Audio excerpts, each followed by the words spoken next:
팔레스타인 무장단체 하마스의 기습 이렇게 공격으로 민간인들의 희생이 잇따르면서 국제사회와 주변 레바논의 무장정파 헤즈볼라의 공격으로 2명이 숨지자 이스라엘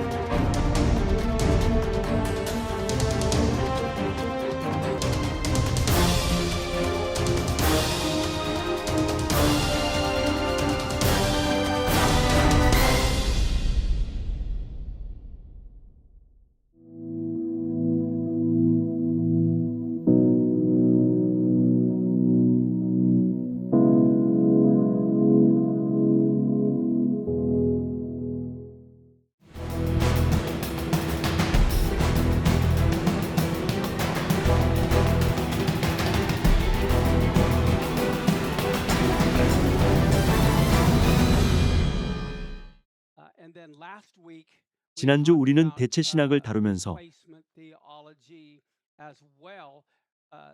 사마리아인으로부터 시작된 대체 신학의 역사를 일부 보았습니다. 사마리아인은 처음으로 대체 신학을 가르친 민족이죠. 자, 이 사진을 왜 띄웠는지 궁금하실 것 같은데요. 이게 무엇일까요? 티본 스테이크이죠. 티본 스테이크 좋아하시나요? 그런데 여기에 문제가 있습니다. 다른 관점으로 살펴보죠. 이 사진에서 뼈에만 초점을 두면 뼈가 있으니 안 먹겠다고 할 겁니다. 여기에 분명히 뼈가 보이는데 어떻게 먹을 수 있냐고 안 먹을 거라고 하는 거죠. 하지만 그건 그 사람의 문제이고 저는 주변에 있는 고기를 먹을 겁니다. 이게 바로 사람들이 신학을 바라보는 관점이죠. 사람들은 유대교에 뼈가 있다고 그와 관련된 모든 것을 거부합니다. 그런데 뼈는 유대교뿐만 아니라 기독교 안에도 무수히 많죠. 마치 가시가 많은 잉어 같습니다. 뼈가 무척 많죠. 그래서 우리는 뼈를 발라낼 방법을 알아야 합니다. 뼈는 모든 종교에 다 있죠. 중요한 것은 뼈에만 집중하지 않는 것입니다. 뼈는 유대교에도 있고 기독교에도 있지만 우리가 정말 봐야 할 것은 고기입니다.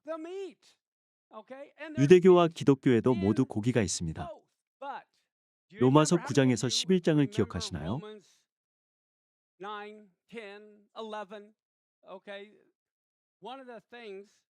고린도전서에서 바울은 우리가 부분적으로 알고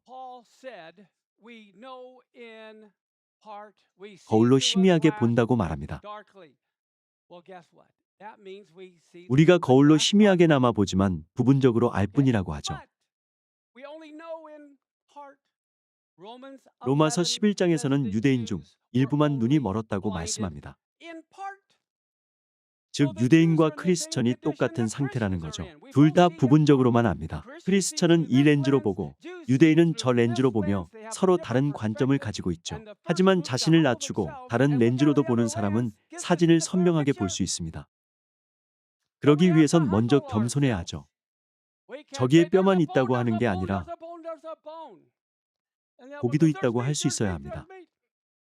그런데 유대교와 기독교는 둘 다 서로의 뼈만 보고 고기를 보지 않죠.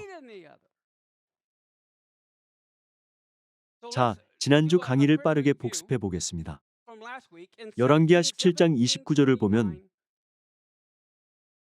그러나 각 민족이 각기 자기의 신상들을 만들어 사마리아 사람이 지은 여러 산당들에 두되 각 민족이 자기들이 거주한 성읍에서 그렇게 하여 말씀에 따르면 사마리아에는 확실히 주전 700년에 존재했습니다. 예수와께서 계시던 주 30년경까지 아주 오랫동안 존재했죠.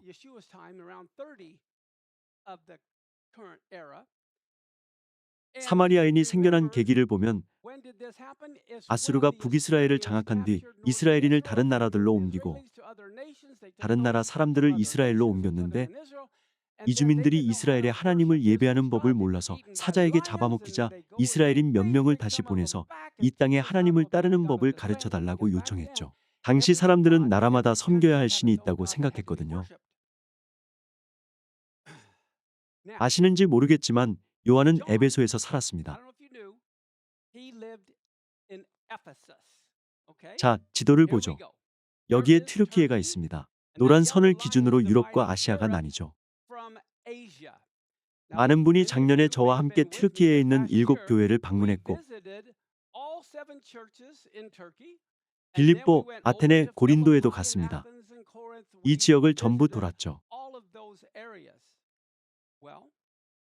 요한복음 19장 26절부터 27절을 보면 십자가에 달린 예수아가 요한을 바라보십니다. 예수께서 자기의 어머니와 사랑하는 제자가 곁에 서 있는 것을 보시고 자기 어머니께 말씀하시되 여자여 보소서 아들이니이다 하시고 또 그 제자에게 이르시되 보라 내 어머니라 하신대 그때부터 그 제자가 자기 집에 모시니라. 아시다시피 당시에는 여성에게 어떠한 권리도 없었습니다. 여성이 곤경에 처했을 때 돌봐줄 사람이 없었죠. 그래서 예수와는 요한에게 어머니를 맡기셨습니다. 그리고 이후 어떤 일이 있었냐면 헤롯 아그리빠가 제자들을 죽이기 시작했습니다. 그래서 요한은 이주를 결심하고 에베소로 이동했죠. 에베소에서 살았습니다. 그리고 요한이 누구를 데려갔을까요? 마리아 또는 미리암이죠. 우리가 에베소에 갔을 때 호텔에서 찍은 사진입니다. 고층에서 찍은 거죠. 에베소는 이런 모습입니다. 그리고 이곳에서 순례객 약 20명이 침례를 받았죠. 사도 바울도 이곳에서 침례를 주었습니다. 모두 성령으로 충만해져서 나왔죠. 정말 즐겁게 보냈습니다. 사도 요한은 미리암 또는 마리아를 에베소로 데리고 왔습니다. 스데반이 돌에 맞아 죽고 야고보가 참수당한 후에요. 주 37년부터 48년경의 일이죠.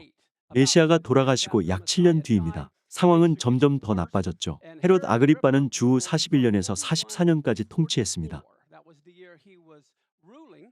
이곳은 요한이 살던 곳이죠.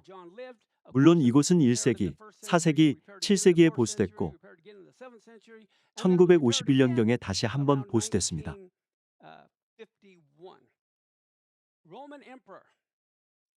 41년에서 54년까지 재위한 로마 황제 글라우디오 가이사는 자기 아내에게 독살당했습니다. 아들을 황제로 올리기 위해서였죠. 그래서 아내가 남편을 죽이고 아들을 황제로 세웠습니다. 글라우디오 다음으로 우리가 잘 아는 네로가 재위했습니다. 글라우디오 가이사의 아내가 낳은 아들인 네로가 로마 황제가 됐죠. 네로는 어머니가 남편을 죽여 황위에 오른 후 무엇을 했을까요? 어머니를 죽였습니다.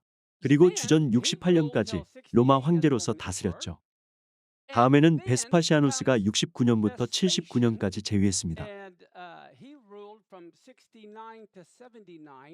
68년에서 69년까지 3년 동안 3명의 로마 황제가 가장 높은 곳에 서기 위해 계속 서로를 죽이려 했죠. 그러다 베스파시아누스가 69년부터 79년까지 재위했습니다. 기억하실지 모르겠지만 주전 70년에 성전이 무너졌죠. 베스파시아누스에게는 티투스라는 아들이 있었고 티투스는 다음 황제가 되어 79년부터 81년까지 재위했습니다. 전부 1세기에 일어난 일들이죠. 유대의 왕은 누구였나요? 헤롯 아그리빠 1세였죠. 글라우디오 가이사가 41년에 왕으로 임명했습니다. 글라우디오 자신이 로마 황제가 된 해에 성경에 나오는 헤롯 아그리빠를 왕으로 세웠고 41년에서 44년까지 다스렸죠. 아그리빠는 요한의 형제 야고보를 참수했습니다. 그래서 요한은 에베소로 이주하기로 결심했죠. 아그리빠가 형제 야고보를 참수한 것을 보고 떠났습니다. 또 아그리빠는 베드로를 감옥에 가뒀고 요한은 결국 에베소로 옮겨갔죠. 그리고 헤롯 아그리빠는 가이사랴에서 벌레에게 먹혀 죽었습니다. 말씀에 나오죠. 이제 네로가 등장하는데 네로는 자기 어머니의 사형을 명하고 고작 16살에 통치를 시작했습니다. 그리고 30살이 된 68년에 자살했죠. 64년에 로마가 화재로 잿더미가 됐는데 로마가 불타는 동안 네로가 수금을 연주했다는 말이 있습니다. 사실인지는 확실하지 않지만요. 어쨌든 네로는 어머니를 죽이고 16살에 로마 황제가 됐습니다. 그리고 로마 대화제가 일어나고 4년 뒤 30살에 자살로 생을 마감했죠. 그런데 64년 로마가 불에 탔을 때 이 화재에 대한 비난의 화살이 성도들에게 날아들었습니다. 그래서 성도들은 로마를 떠나야 했죠. 67년 메시아닉 유대인들은 요르단 북부 지역인 펠라로 피난했습니다.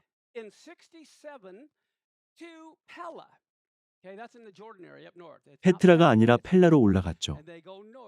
그리고 아시다시피 예루살렘은 70년에 무너졌습니다. 또 메시아닉 유대인들이 도망친 이유가 복음서에 나오는데 예루살렘이 군대들에 에워싸이는 것을 보거든 당장 도망가라고 했죠. 그래서 그들은 예루살렘이 무너지기 3년 전에 떠났습니다. 이것이 문제가 되기도 했죠. 로마 군대와 싸우던 유대인들은 메시아닉 유대인의 도움을 받았습니다. 그런데 그냥 떠나버린 거죠. 이 사실은 서로를 향한 완고한 태도를 낳았습니다. 정통 유대인은 전쟁 중에 피난한 메시아닉 유대인을 좋아하지 않았죠. 성전이 무너진 70년 아비벌 9일에 유대인 120만 명이 죽었다고 합니다.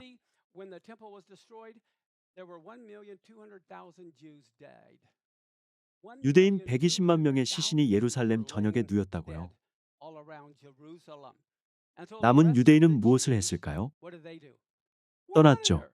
로마 군대가 전부 죽이고 다녔으니까요. 그래서 그들은 회당에서 도망갔습니다. 그런데 로마 군대가 이방인 성도는 쫓지 않았기 때문에 회당에 들어온 이방인 성도는 이제 자신들이 대장이라고 생각했죠.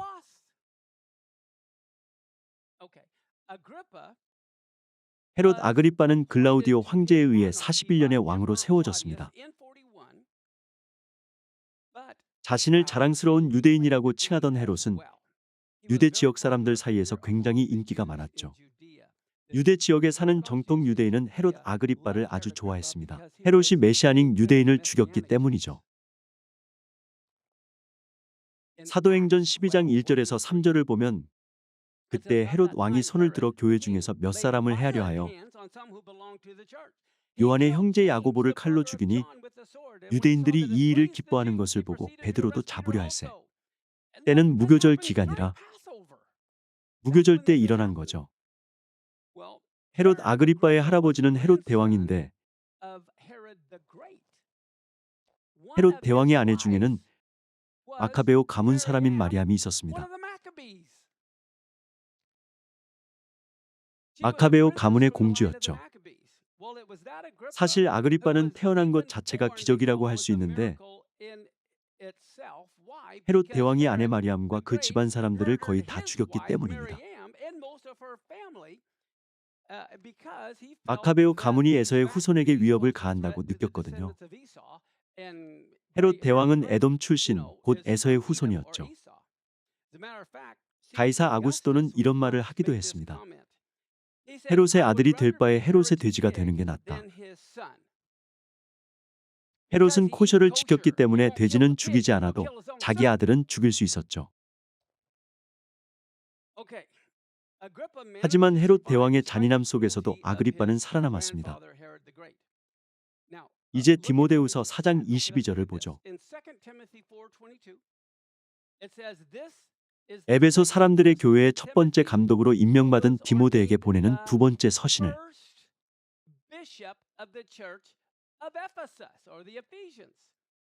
에베소의 첫 번째 감독은 디모데였습니다. 바울이 네로 앞에 두 번째 불려 나갈 때에 로마에서 써서 보내다. 이 일들이 일어난 시간대를 정리해 드리려는 겁니다. 요한이 반모섬으로 추방된 것을 기억하시나요? 반모섬에 얼마나 있었죠? 2년 정도 있었습니다. 그 후 요한은 에베소로 돌아가 마리아를 부양했죠. 아실 수도 있지만 이 사실을 좀 더 살펴보겠습니다. 요한에 관해 우리가 아는 정보는 폴리캅을 통해 전해졌죠. 폴리캅이 누구인지 들어본 적 있으신가요? 한 번도 들어본 적 없는 분 계시나요? 폴리캅을 아는지 모르는지 헷갈리는 분 계시나요? 손을 올리시는 분들이 없네요. 폴리캅은 제가 여러분을 아는 것처럼 사도 요한과 알고 지내는 사이였습니다.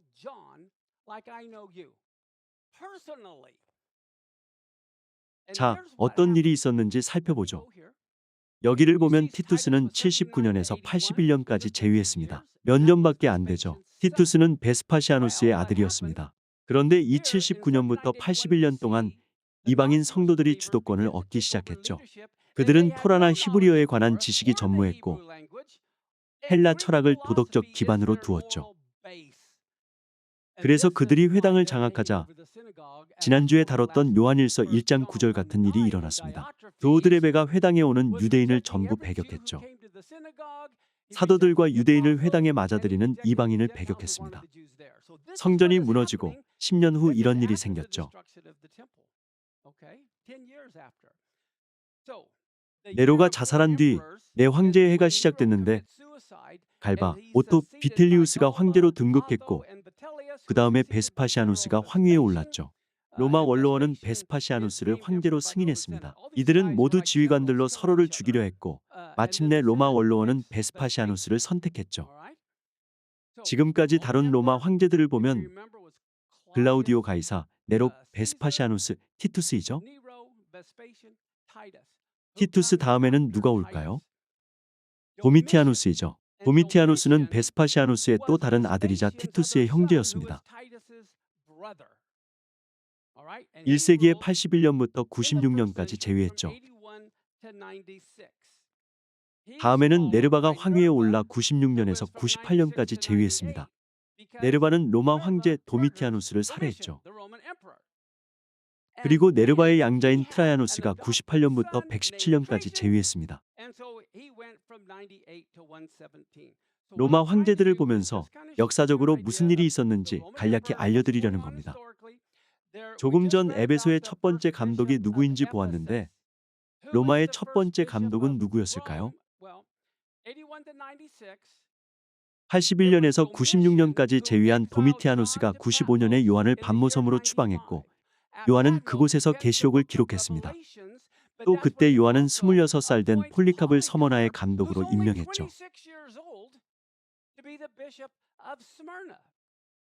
폴리캅이 서머나의 감독으로 섬겼던 시기에 로마에서는 클레멘트가 88년에서 97년까지 감독으로 섬겼습니다. 현재 가톨릭에서는 클레멘트를 교황이라고 부르지만 그는 교황이 아니라 감독이었습니다. 다른 감독들처럼 도시에서 사람들을 이끌었죠.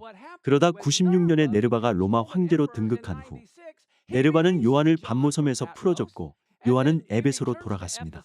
그리고 그때 요한이 요한복음과 요한일서부터 요한삼서를 기록했죠. 로마의 다음 감독으로는 에바리스토가 세워졌고 97년부터 105년까지 섬겼습니다. 폴리캅은 서머나의 감독으로 오랫동안 섬겼기 때문에 그때도 아직 감독이었습니다. 여기서 강조하고 싶은 점은 이렇게 튀르키예가 있고 작년에 우리가 방문한 7교회도 있습니다. 방금 말씀드린 것처럼 폴리캅은 서머나의 감독이었고 폴리캅의 제자인 폴리크라테스가 디모데 다음으로 에베소의 감독이 되죠. 에베소와 서머나가 얼마나 가까운지 보이시죠? 고작 몇 킬로미터밖에 안 됩니다. 이제 전부 다 외우셨죠?